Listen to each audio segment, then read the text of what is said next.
Hello and welcome to my channel Leaders in Making. I, Sunita Tang, is extremely happy to shoot part 2 today. In part 1, I welcome Mr. Rakesh Jain, founder of NEET Navigator, extremely passionate about his passion, I should say, how one should appear for NEET, how to think about cutoff, what about MBBS admission process, how parents can take up the challenge, and how students handle the stress of that such difficult test. That is what all I also learned from Mr. Jain. Thank you so much, sir, for sharing your insights. And today in part 2, we will be talking more in detail about NEET cutoff, because the first episode was when we were appearing and preparing you guys for NEET examination. Now we will have important information and insight about the cutoff, how you can plan your cutoff for government colleges, for private colleges, how you can plan your MBBS admission process, what factors to keep in mind while you're finalizing your admission, and some nuances around MBBS admission in India and abroad, something about cost, something about the overall factors. So I have Mr. Rakesh Jain in part 2 of the podcast series Exclusive Insights with. Over to you, sir. Please share some insights about NEET cutoff, how a student can plan admission around the cutoff score, sir. Thank you, ma'am. It is a great pleasure to be back on your channel, and I hope you must have got some positive reviews and questions about our part 1 video, and I'm really looking forward to enhancing that understanding about the NEET and the MBBS admission process in this part 2 of your program. And as you have rightly said, that this is the time when we are actually into a different phase. In the first program, we were actually before the NEET. Now it is after NEET. So it is very, very critical to understand that for a parent or a student, what are the different milestones and how should they actually look forward to understanding those milestones. So to share with you now, this NEET has happened on 7th of May.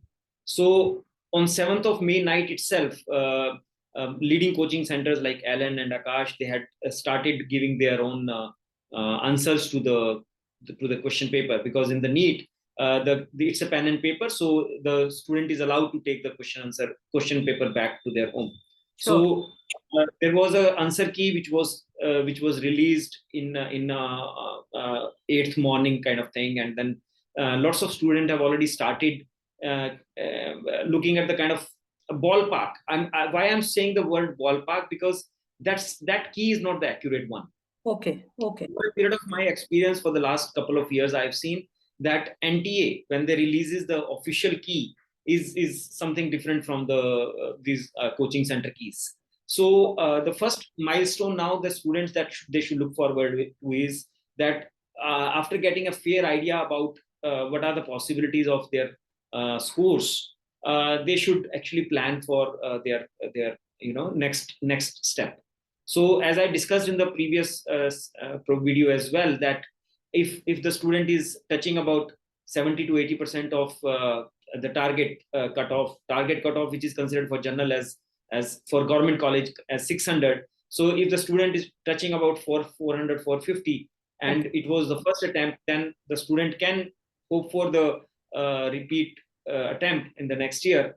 However, if it was already a second attempt or a later attempt, I don't recommend any further drop from there, and I recommend to plan for the admission. So after 3 to 4 weeks now, we should expect the NTA to release the official answer key and the scanned OMR. Okay. So the student will get to see the scan of the OMR that they have done in the paper. So in that, they will get a absolute fair idea of their marks, because that answer key will be there. Okay.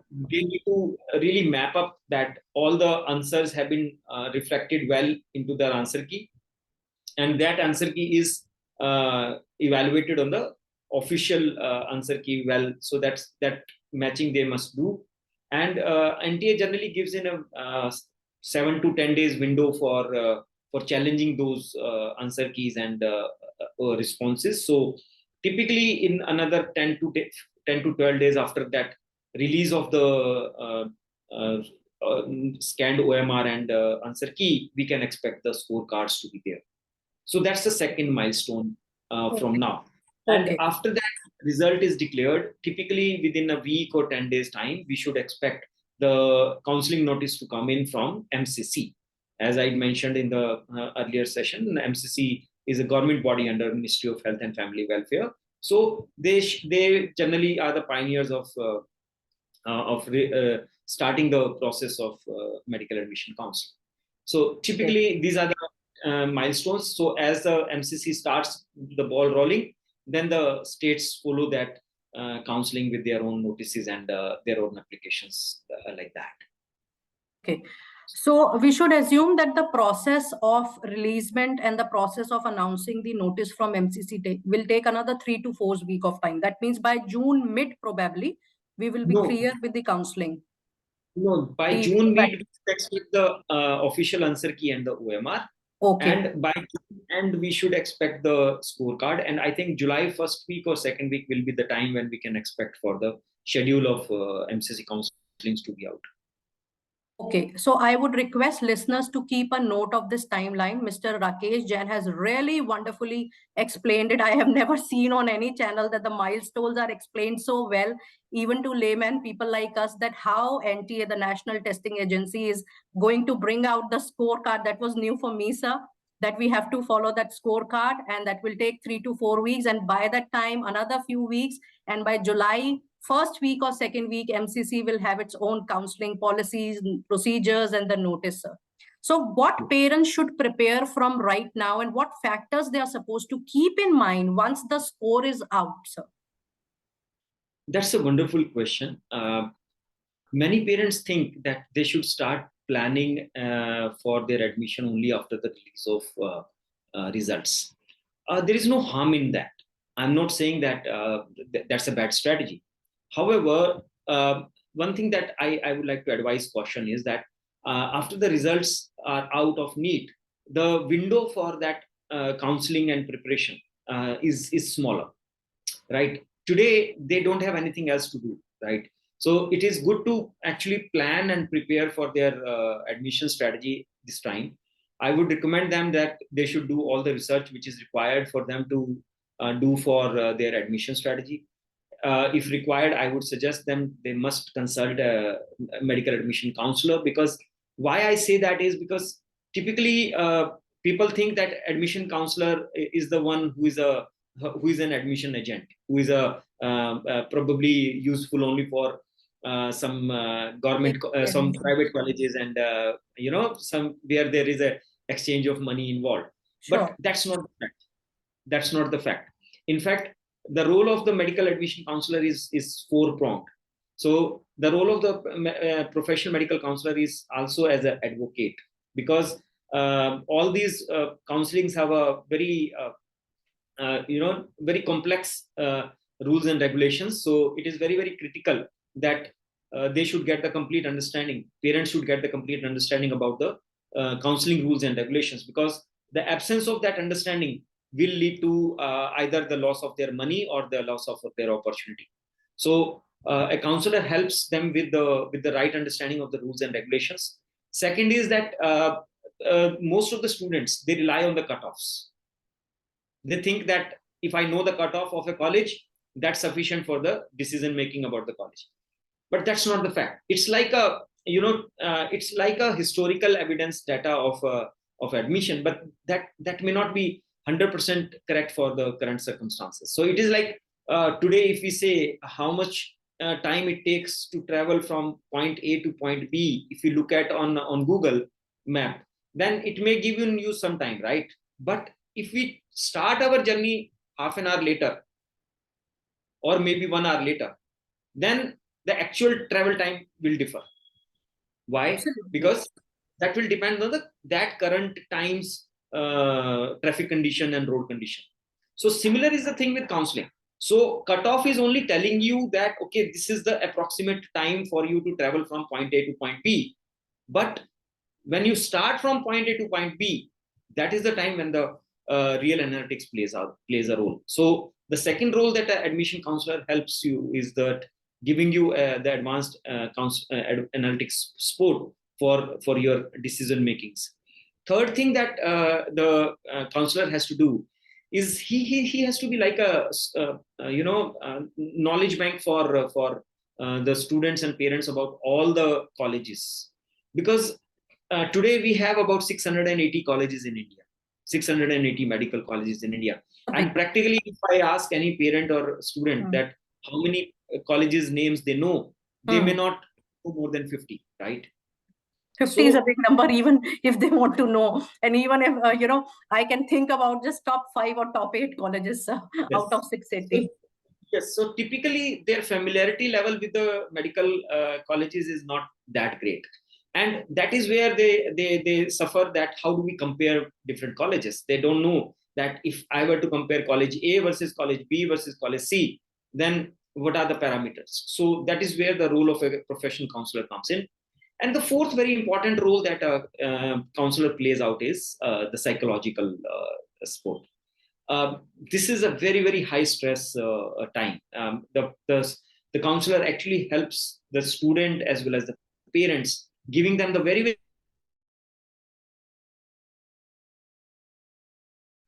this is the time when the children and the parents are under tremendous stress. So the professional admission counselor helps them with the psychological counseling as well. So helping them give the clear picture about the future and the future outcomes actually helps a lot in terms of relieving their stress and anxiety about their admission uncertainties.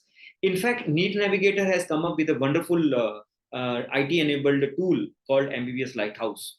So your listeners can actually visit the MBBS Lighthouse and see for their admission possibility chances on that web application. It's a wonderful tool.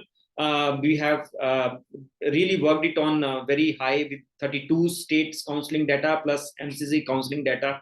So it's a very, very comprehensive and integrated web application for assessing their medical MBBS admission chances. Sure, sir. Thank you for sharing. And I think wonderfully explained the role of the MBBS admission counseling process, such a rigorous and such an important, process. And I was about to ask that when you said that parents are supposed to do that research, and immediately in the fourth step, wonderfully sequenced, sir, I must say that you have a very systematic way of approaching things. It is not just about thinking at the end once you are near the journey, but it is planning that what all colleges are available, how you have to collect the data, how you have to respond to that analysis. A wonderful, Lighthouse, MBBS Lighthouse tool, which NEET Navigator has even created for you to analyze and data from 32 centers and yes, 32 states. And yes, how you handle the stress at the last moment is wonderful, being taken responsibly by Mr. Jain. Sir, now I have a cutoff score and I am a parent. Can you please guide me further that, okay, if I have a score of 450 or somebody has 500, 550, 600, how I have to plan for government and private colleges from this score? Right.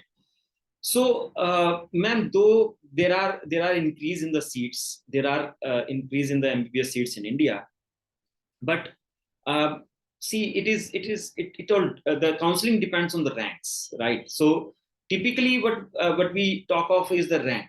We generally don't talk of the marks because marks are very, very larger window than the specific window like rank. However, I can safely assume that for a general category student, if the student is scoring anything above 600, then they can hope for admission in a government college. Oh. Though at 600 they may not get the really, really good college, but yes, they can hope for a government admission.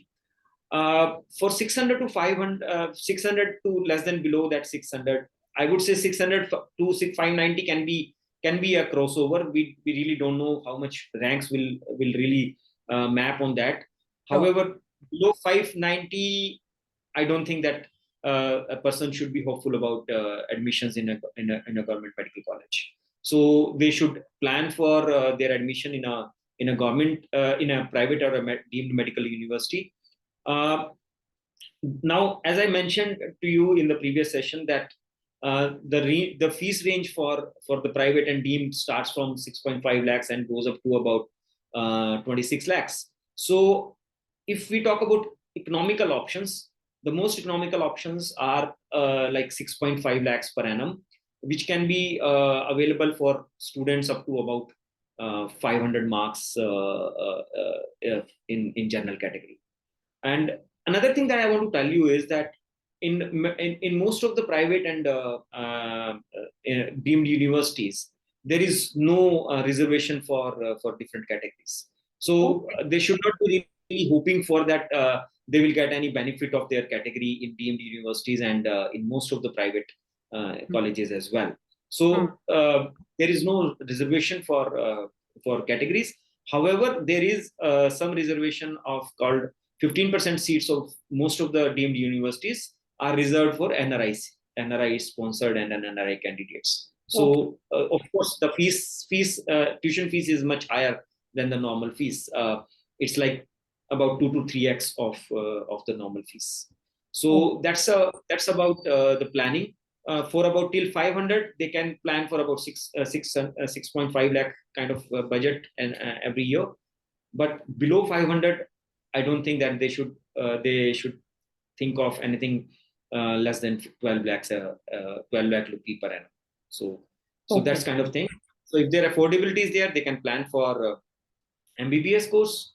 If the affordability is not there, then they can plan for BDS or BAMS, which are much economical options, which are like 3 to 4 lakhs kind of thing maximum. Okay, that's a wonderful insight, sir, and that give me an instinct to cover a third podcast.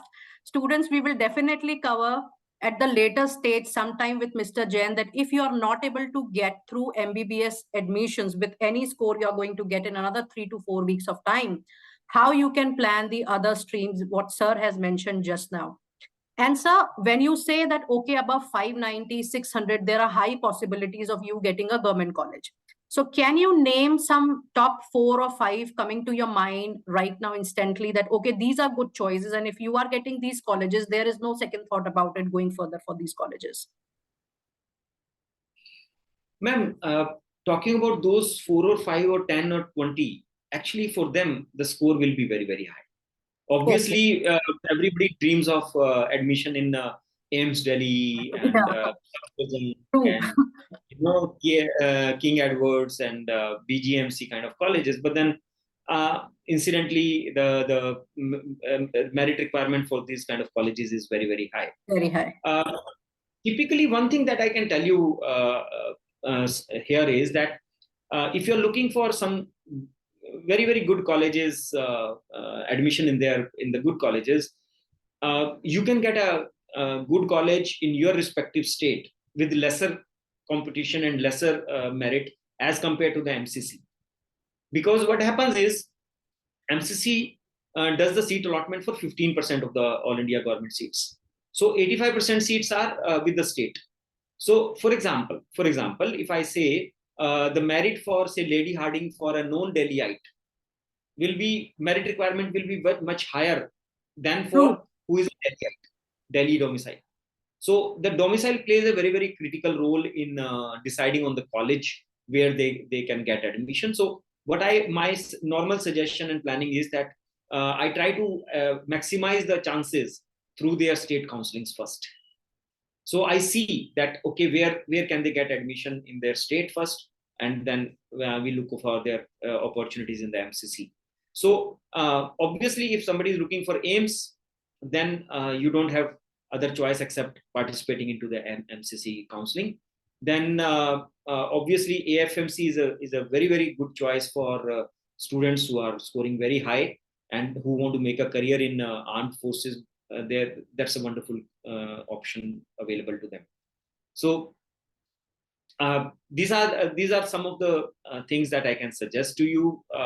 Names, as I mentioned to you, those names are very popular. Everybody knows them, but everybody wants to be there. So the merit requirement for them will be very, very high as 650 plus. Sure, sir. And I think this is a wonderful, smart tips for all the listeners. It is better to explore your own state possibilities as well, Once you are exploring the possibilities with prime location colleges or named branded colleges or colleges which has great reputation at India level. However, exploring your state level admission is a wonderful, smart idea and a trick, sir. Thank you for sharing that. And for people who are scoring less than 590, 500, 450 and above, what are the reasonable good choices in private colleges? Some 4-5 names are for students' information. So as I mentioned to you that economical options are available in states like Chhattisgarh and Kerala. Because in the all other states, the tuition fees for private colleges is higher. And I would like to caution the viewers with one thing, that there is no control over the fees of any college or any, nobody can say that, okay, I can get you a seat in a lesser fees. For example, if the fees is defined, that is defined by the fee regulatory committee. So if it is say 10 lakhs, then it is 10 lakhs. Nobody can say that, okay, I'll get you in 4 lakhs or 5 lakhs or something like that. So that's a normal misconception among the people, that they think that that they can negotiate on the prescribed tuition fees of the college. There is no negotiation possibility on the prescribed tuition fees there. So Chhattisgarh and Kerala are economical options. Then next economical options available in UP, Bihar, Haryana. Then there are some colleges where some states which offer you some seats in the private colleges on government fees, like Rajasthan does it, Madhya Pradesh does it, and Gujarat does it. So and Maharashtra also has a limited quota in there. But again, the fees varies and the merit varies from there. So obviously for the government fees seats, then the merit requirement will be much higher, and nobody can really play around with those seats. So don't get into any trap if somebody tells you that, okay, I can get you a government seat in a private college. Please don't get into that trap. It's a very, very transparent process of counseling through which all those seats are made available. Sure. So that's a word of caution to all parents and students. Don't fall prey to any such processes wherein you are promised with an admission. Sir has already mentioned that there is a proper merit system to be considered and proper course fees structure to be considered. Follow that process and go for a genuine MBBS admission process in India. And that leads to another question, sir. Any nuances about MBBS process, admission process, specific reference to India region, sir?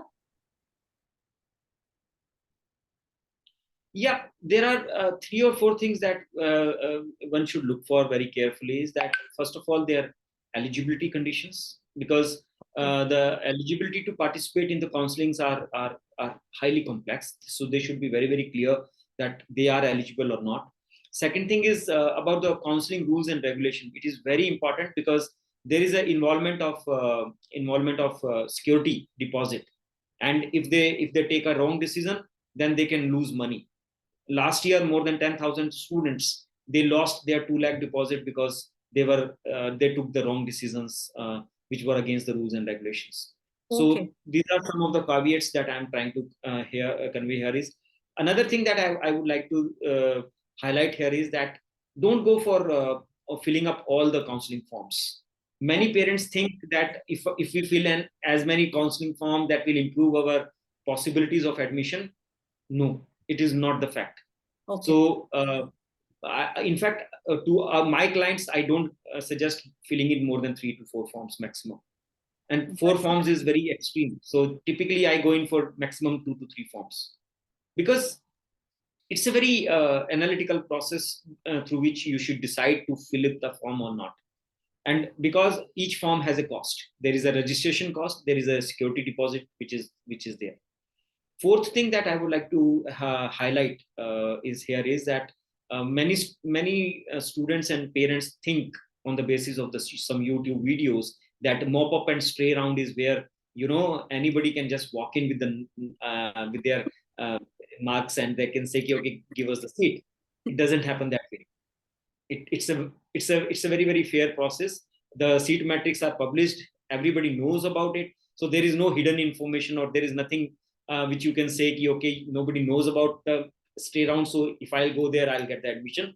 It's not never like that. So don't fall into these kind of problems where I talk about eligibility, where I talk about rules and regulations, where I talk about filling up too many forms, and where I talked about the hoping for something miracle in mop-up and stay. Okay, sir, I'm thrilled to know that you work so specifically with your clients that you only end up filling 3 or 4 forms. I remember even for school or college general admissions, we used to fill 10 to 15 forms. So I am extremely curious to know, so what is your hit ratio to get the admission when you just, encourage and counsel your parents and clients to fill only 3 to 4 forms? I'm sure you must be using your analytical power and all your tools to best of his capabilities, sir. My past history has been 100%. Okay. In fact, the 2 students who didn't get the admission last year, they were aware of it and they were mentally prepared for it. Then they said we wanted to just see for the counseling. So that way, if I exclude the voluntary dropouts, I think it was 100% and with 90% accuracy on the college prediction. So the college name which I predicted on the admission strategy day, the student was actually getting that college in their admission. So that's a big achievement, sir. My personal congratulations. Give some thoughts about MBBS admission process in India and abroad. A lot of parents and students have great aspiration of doing this particular medical course from abroad. What difference parent can expect in doing MBBS from India and from abroad? I understand from a parent point of view that definitely cost is going to be a very, very big factor. However, how we can differentiate MBBS in India and MBBS from abroad? That's another wonderful question, because I come across many people who say that, okay, we got less marks and we have less budget. So how about doing MBBS from abroad? See, medical education in any country, I'm not talking about only India, in any country is highly regulated. Okay. Now, NMC has released the foreign medical graduate licensing regulations in November 2021. And some of the things which I quickly like to recap here, which are actually not very much in favor of pursuing the MBBS abroad. First of all, thing is FMGL regulations make it compulsory that the student must come to India after getting their local registration from the country where they have pursued their education. Okay. So effectively, they are putting up 5.5 years there, and then they have to come in again here and clear the next, and then they have to repeat the internship for 1 more year. So effectively, the MBBS is getting prolonged by 1 year. Okay. Second thing is it is difficult to get internship for FMG graduates. I'm sure you must be witnessing some news articles recently where there was a lot of hue and cry about foreign medical graduates not getting the internship opportunities to in AIMS and government colleges in India. So it's very difficult to get a internship position even after you clear the FMG exam, which is right now, and maybe the next exam which will happen next. And one more thing that I would like to highlight here is that the next exam has been defined in such a manner that the person is supposed to complete the internship within 2 years of their MBBS. So that's I think is a very risky proposition, because if you don't get to clear the next in India in the next 2 years, then actually your entire MBBS for India is waste. So you will have to go back to your country from where you did your MBBS, okay. And you can plan to practice there. So people who want to settle abroad, MBBS option can be looked at. And one more thing that I would like to highlight is that please understand that even in the abroad, the colleges where they are going to get admission is not seriously class A or category B colleges. They are most of the time they are category C, where they don't get to have the as many seats filled up by their locals. So my suggestion to the people is not to really think too much on cost saving, which is immediate, because penny wise today may be a proverbial pound foolish tomorrow. So I really suggest caution as far as the admission for abroad schools are concerned. Okay, so what we could understand from your suggestion and explanation is that if you're planning to stay back to the foreign countries or countries outside India, you must plan accordingly. But if you prefer to make your career and you want to continue your MBBS process, it is better if you are from India, you continue from India region only, because that will help you and support you in completing your internship on time so that you complete your course on time. And that is one of the biggest challenge once you are doing a MBBS program from outside India, that is any abroad or any other country. Sir, is that right, sir? Yes, and in fact, there is a direct saving of 1 year of education as well. As I mentioned to you, if you pursue it from abroad, you will have to invest 1 more year in internship, compulsory internship here. So that makes a 6.5 year for MBBS against 5.5 year of India. Okay, that's a big tenure again in addition to it.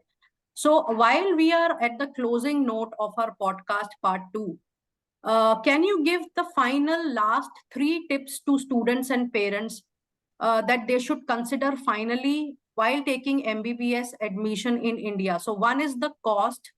Another is getting the right college, maybe outside the state or within the state as per your merit. Explore that. Wonderful tips, sir. Third, what I could sense is hire a counselor, join hands with a MBBS admission, good process, counselor, somebody like NEET Navigator who has, really seen good season with such a 100% accuracy of placing people getting admission in the college, which was anticipated by them in their own analytical way. Any last tips from you, sir? As a parent, I have also learned that if I have to now prepare for entrance, what all factors I should explore, sir? Any last words, sir? The last word that I would like to mention here is that please have faith in the counseling. Don't fall prey to the fear, greed, and temptations, because it's very easy, to tempt you with the benefit of seat or fees, which is never coming forth. So be aware. That's what I say. So awareness is not only for your life happiness, it is also for your successful medical admission as well. So awareness is the key, and that's what my last word would be to share with my audience. Sure. A glimpse to our next podcast series, maybe part 3, something which you are talking in between, some quick options so that we cover our part 3 video, and students who are listening to part 2 should be aware that when they are coming to you or when they are meeting any MBBS counselor, if they are able to get MBBS course, fine, in a good college. Otherwise, what all quick options are available? One is BDS you shared. Yes, so BDS, BAMS, and BHMS, these are some clinical courses which are available. Then there are many non-clinical options available for the biology students. So definitely we can touch upon these areas in the next podcast. Sure. Listeners, this was part 2 for MBBS NEET cutoff. It's a complete guide what sir has shared today. As a coach, as a career certified person, as a parent, I have learned so many new things from sir. This only comes with experience and passion. And Mr. Rakesh Jain is a master in his interest and passion. And in the part 3 of the same podcast, we will definitely cover the other options who can, people who are not able to get the admission now in another 2 months of time, what all other options are open for them. Thank you so much, sir, for being with us on this journey of leaders in making.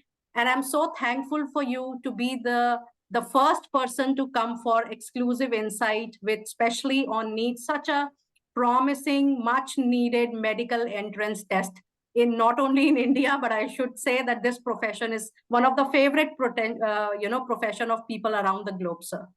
Thank you so much, and we wish to welcome you again and again on our channel, Leaders in Making, sir. It was a pleasure. It was a pleasure. Thank you. Thank you so much, sir.